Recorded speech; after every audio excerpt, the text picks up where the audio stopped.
Hello, magical people of the internet. I'm Jen, and welcome to I Never Thought I Would, where we discuss doing things we never thought we would do and the fascinating places that they can lead us to.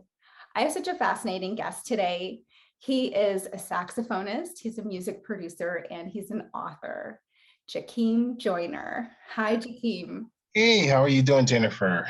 I am well. So you've had quite a colorful career. You have done so many things. You have had several of your songs in the top 10 on the Billboard chart. You are a music producer. You have your own record label now. You are an author. And creatives tend to choose the road less traveled. So I'm sure you've done, one or two things you never thought you would.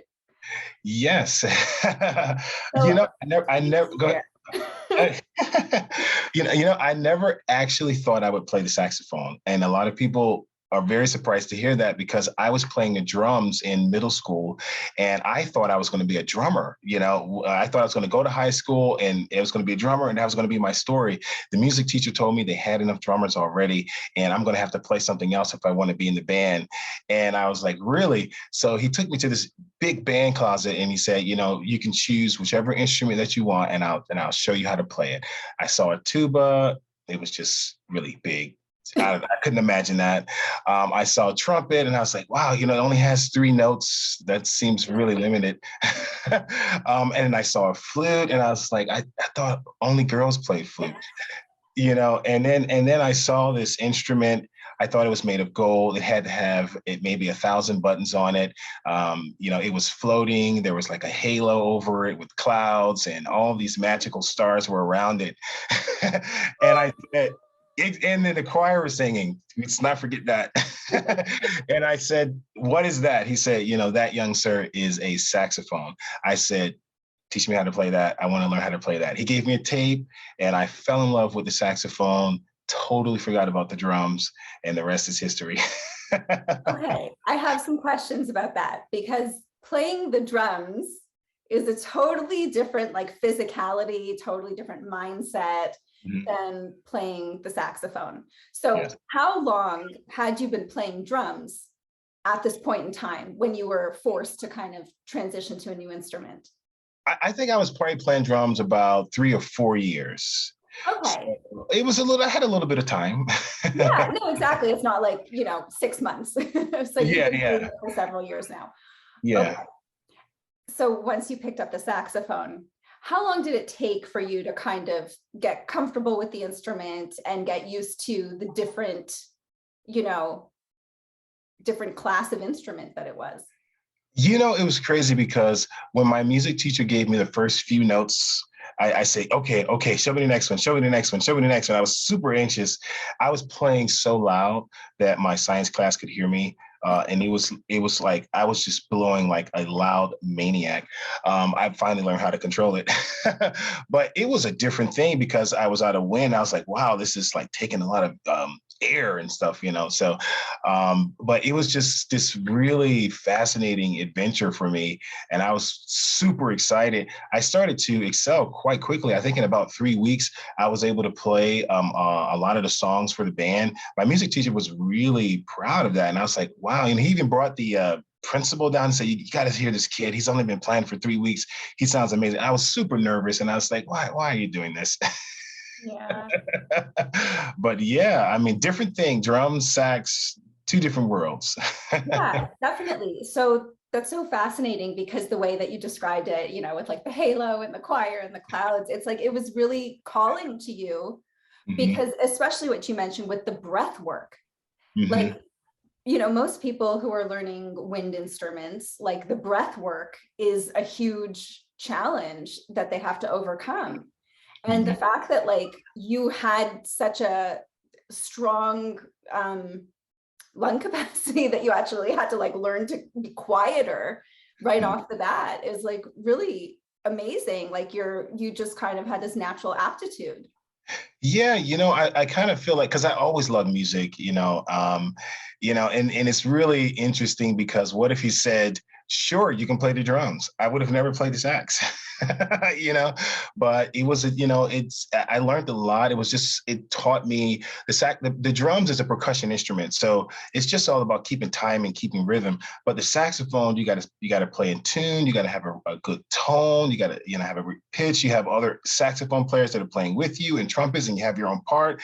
I felt it was more musical. Nothing bad against you other drummers out there. Look, drums are great. I don't think you guys make as much as saxophone players. I just want to put that out there. That's so funny. But it's so true. Like, it's just a completely different world, completely different, music scales, completely different skill set. So, and what you were saying about how if you were allowed to play drums, you probably would have never picked up this instrument, but this instrument clearly was your calling. So Yeah.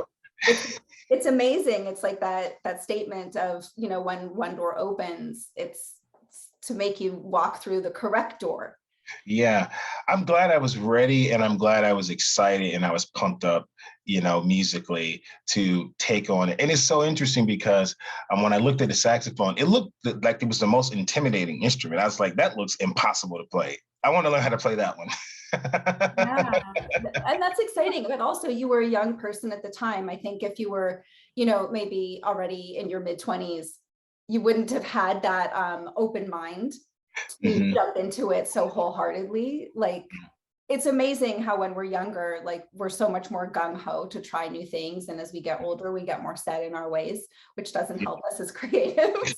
It doesn't. And that's hard to keep an open mind to try new things. I always feel like if you keep an open mind and are willing to try new things, even with music as a writer and as a producer, I'm always trying not to stay in a specific mindset. I want to hear what else is going on and try something that I haven't tried before.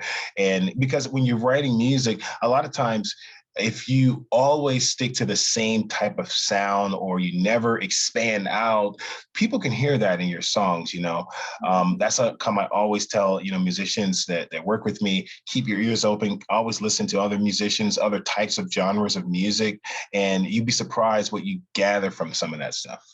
Yes, definitely. And that's one of the reasons why I started this vlog, is because I try to encourage myself to do things I never thought I would do things that make me uncomfortable, because it keeps us expanding, expanding our mind, expanding our creativity, and expanding our soul. And that's why I love having fabulous creatives like you to share your stories. Thank you. Because also, we need help to stay open, and we need help to stay inspired. We can't always do it by ourselves. So when I get to connect with other fabulous people, like, it keeps me jazzed about, like, stay on that path, stay open, stay curious. So would you be willing to tell us a few of the highlights of your sax career? I know you've had so many achievements, but what are some, like, the most exciting things for you that aren't necessarily like the most exciting things that other people would consider? It's interesting because a lot of people would say the most exciting thing that they would think for me as a musician was when I had a #1 song on the Billboard chart, which was a huge moment for any young artist. It's just insane to be able to achieve that, and even if you wrote your own song. But honestly, the biggest moment was a small moment, was actually hearing my song on the radio for the very first time in my car. That was a huge moment for me. I was the only person in my car. And I was like, is anyone else hearing this? Are other people hearing this too? Is it just me? And that was just a really big moment for me personally, as an artist. Can you paint the picture of that moment? Like, where were you? Like, what street were you driving down? Do you have that all, like, vividly encapsulated in your mind? Remember it like it was yesterday. I was driving home. I was listening to 94.7 The Wave here in Los Angeles, very big radio station. And I was just about to turn my car off as I parked in the driveway to my home, and my song came on the radio. Pat Prescott was the person introduced. He said, you guys got to hear this young kid. He's new in town. Saxophonist Jackiem Joyner. Here's a song, Stay With Me Tonight, featuring Peter White. And I was like, oh my gosh, that's my song. And I just sat there and I was like, I was smiling ear to ear. and I listened to my whole song. It was just amazing. Did you like pull over? Did you have to pull over and sit, or did you like keep driving? I had just parked. I was literally about to turn the car off and get out. So it just came on. It was a split second. Had I got out, I wouldn't have heard it. So it was, I don't know, fate, it seems. Yeah. So, okay. So like, what did you do? Like, did you call somebody? Did you like run in your house? Did you jump up and down? Like, how did you I wanted to call my mom and everyone, but I wanted to finish hearing the song because it's a whole song. And then immediately I called my sister, I called my mom, I ran in, I told my wife, and it was, it was just a big moment. Yes, that's huge. That's amazing. Thank you. Wow. And so you're also a music producer. So do you produce other artists as well? Yeah, I'm always working with other artists with songwriting and producing because, I write so many songs, and a lot of the songs I write don't go on in any of my albums. And I tend to create the melodies for other saxophone players, vocalists, trumpet players, piano players. So I just love writing. And the songs that were on the radio were actually my original songs. So, it was a new passion because I actually didn't think that I was going to write my own music. I thought I was just going to play the saxophone. But it wasn't until I went into this Radio Shack and I saw this keyboard, and it allowed you to record and then play and then record and then play. And I was in there for hours figuring it out. Turns out I love putting my own music together, until the clerk kind of unplugged the power cord and kicked me out. Oh my goodness. Well, I see you have two keyboards behind you, and I see the sax also. So how many other instruments? So you play drums, you play sax, you play keyboard. Yes, and I play a little bit of bass. I guess people wouldn't say I play drums as much as anymore because honestly, I haven't touched the drum set in eons. So I'm not playing that anymore. I play keyboards because I write a lot of music. I play the flute a lot as well. So I did eventually pick up the flute. The girly flute. There you go. So, but yeah, flute, sax, piano, those are my main instruments, I would say. And of course, music programming. Great. That's so much. Like, that's so exciting. And you also have two novels published, which I'd like to talk about now. So your first novel is part of a series. Book one is out. It's Zarya. So Zarya, Sightness, Final Hope. Sightness is the planet that she lives on. Okay, so and this is more of a sci-fi Yes. novel about Zarya, who is a teenage female who's gonna save the world. I know, right? It's to save the world, exactly, right? Cygnus is a desert planet from the future. Zarya is a teenage coder, just about to finish high school. She's one of the brightest students when it comes to coding software for programs in her school. It turns out she started to dig about information on her father, who was also a top scientist for the planet, and he went missing. She started asking her grandmother questions about her father, and she started to follow his trail to New Sabrina, which is the big city in Cygnus, which she's from a small town of Adamas, which is in the desert kind of area, and she went to a small school. She's kind of a small town teenage girl, but she followed her trail to where her father and her parents used to live, because her grandmother finally took her there at the age of 15. And she went into the computer area and she knew how to work it. It turns out the login code was her name. And she actually found out that her father was onto something about the planet. The planet was losing oxygen, the power cells were going down, and he was developing a plan to actually save the planet. But so this turns out to be a story of her looking for her father. And also she decided she knew how to do what her father was doing with the coding and things like that. So she continued his work, but she's a young girl. They don't like her. She's making a lot of military people upset, and she's digging in the wrong places. This sounds fascinating. I love it. I absolutely love it. Like, I was a huge Buffy the Vampire Slayer fan back in the day. I think she was like the original teenage girl tasked with saving the world. So I love that. I love that kind of archetype of like the teenage strong female savior. Where did you come up with this idea? It's so far, like you're not in the computer programming world. No. You're not a teenager. You're not an astronaut. And I'm not a female, right? It's crazy because I love science fiction movies. I'm a critic of science fiction movies, I would say, because sometimes I'm like, this story was just missing so much. So in this story, if you can think of, if you've ever seen The Fifth Element, where there's a lot of flying vehicles and things like that, except for some of the flying vehicles are old, like his taxi cab was. I kind of wrote the story so that it's in the future, but like, for instance, her bus that takes her to school is kind of dusty, even though it kind of flies and lands and picks up the kids and then barely takes off and takes them to school. So that's kind of the science fiction way that I kind of plotted it out. And there's lots of drones and all kinds of things like that. It's very techy. If you love techie science fiction, futuristic stuff, devices. She creates a airboard called Sochi, where she coded from putting a bunch of garbage drones together. And it turns out that she made one of the fastest speeders on the planet. And she's like, now she's a girl. She's not even supposed to be flying because they don't allow the girls to fly until a certain age, and the young boys can actually fly earlier. So there's also that. Oh, it sounds like my parents' rules for dating when my brother and I were growing up. Exactly. So she's allowed for a certain age, and then I had to wait. Yeah. But it turns out, she's the smartest thing. That's what they need, and they need to turn her free. But she had to force her way through it because it was just so much against her and her best friend and Marco and Kizzy, and so it's a lot. That is okay. That's fantastic. Like, it's so amazingly cool, and like you just have such a creative imagination. I'm speechless because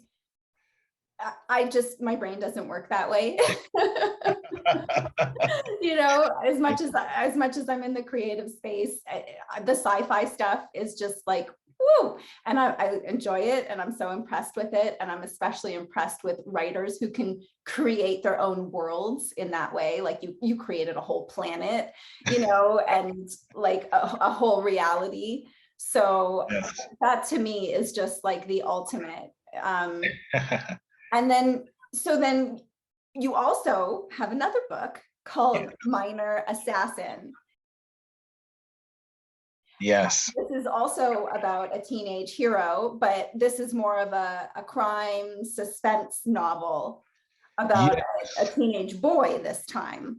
Teenage boy, if someone asks me, what is it up with you writing stories about teenagers? I don't know. But this story, little John was 8 years old in Henderson, Nevada, where he witnessed a horrible crime that took place in his home that left him in tragedy, where his parents were taken away from him. I don't want to give too much of the story away, but he was hiding in a pantry when all of this was happening. His father told him to stay in the kitchen pantry, but he could see through the slit in the pantry what was going on. He was just an 8-year-old boy at the time. He didn't know that his parents worked for these big time Japanese billionaires, and they were actually rescuing human trafficking of teenagers. So it turns out his parents rescued the wrong girl, and the gangsters wanted their property back, so to speak. So it's more of a real life story. John is left in a house. His parents bodies are there, and he stays in a pantry for an entire day. He doesn't even leave until the people that his parents was working for, the Japanese billionaire, finally rung the phone, and they wanted to save John, so they whipped him off from Las Vegas to Japan at 8 years old. And he learned about the organization that his father was working for. Just to make a long story short, his 5 years in Japan, he learned how to fight, use weapons, use tech devices, and all kinds of things. And he was very anxious to get back to Las Vegas to take revenge, because he never forgets the face that took out his parents, and also his sister who was kidnapped, his older sister who was kidnapped. He wanted to rescue her before she gets sold onto the market. So he's in Las Vegas. killing off bad dudes at the age of 15, and detectives are wondering who's killing all of these big time gangsters. Turns out it's Little John, but they don't know that yet in Vegas. They're following him to follow the bad guys because he's the guy that's doing the work, the kid that's doing the work. So that's Minor Assassin. I know. Once again, fascinating, so creative, such a compelling story. This is so, you're such a prolific writer. This is incredible. Thank you. Thank you. So it's interesting because just going back to what you said, like, you don't know why you keep writing about teenagers, but I think I think teenagers are at this really like, powerful point in their lives, because they're not children anymore. They have, strength and energy and all of that, but they also haven't been conditioned into the system yet. Exactly.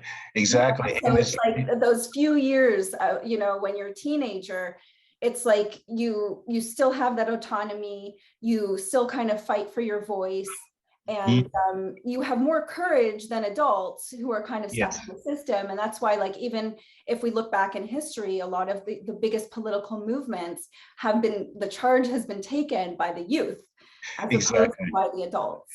Exactly. And just to continue your point, John, our Minor Assassin, although he was very anxious to, I don't like to use the word kill, but he was very anxious to get back to Vegas to do that. He actually struggled with it, and he didn't want to until he found himself on the ground hurting from one of the bad guys. And they said something, I think someone said something about either his family or something. And then he said, yes. And he got up and finally, so there was a little internal struggle with John in the beginning of really actually, taking a life.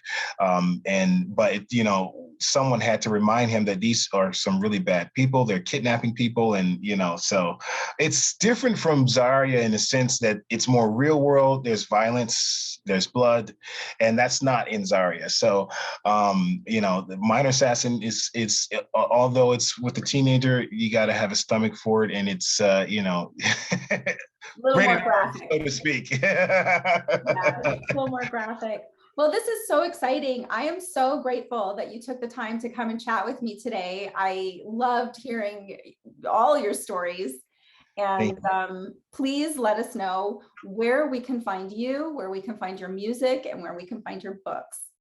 So if you want to just find out about me and my books, go to joynerbookclub.com. I have all of my books on there. If you're curious about my music, I have 8 albums out. You can go to my website, which is JackemJoyner.com. You can see all of my albums there, and also follow me at Jackiem Joyner on Instagram or Twitter. I love to talk to people, so you can always send me a message, and any information about me is right there. Fabulous. And of course, we'll have all the links below to make it easy for everybody to find you. And this has been such an inspiration. I want to thank you so much for taking the time. And I hope you have a wonderful rest of the day. Jennifer, I hope you have an amazing year. And thanks for inviting me on your podcast here. And keep doing what you're doing. I had a good time. Thank you. And thank you all out there in the interweb for tuning in. I'd like to challenge you to do something you never thought you would do. Let us know what it is in the comments and where it leads you. And don't forget to like and subscribe. Have a beautiful day.